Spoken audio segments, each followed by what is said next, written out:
In this video, we're gonna see how to create timed hotspots. So let's say we have a video here where we want a clickable area to be only available up to a certain point. In this video, we have a tennis ball on the court, but then it gets picked up. What if we want this area only available while the ball is there? There is currently no way of setting a timer on the click areas. So what we do, instead of uploading the entire video, we have to divide the video in two sections. The first part, we're gonna have the ball in position up to the moment where we don't want the click area anymore.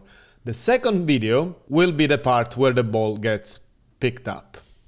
So when we connect them on video end, the result is the same. One video will play after the other, so there is virtually no difference. However, this allows us to create a click area here that is only available while the ball is displayed. Let's call it ball.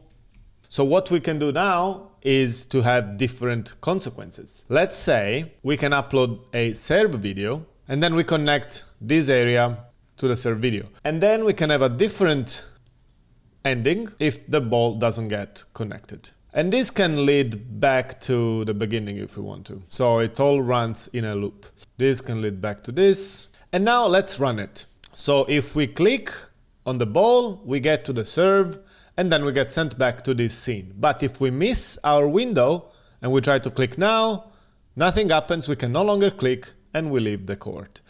And then since this is a loop, we get another chance, and now we can serve. So this is a simple way to create hotspots that are timed and lead to different endings.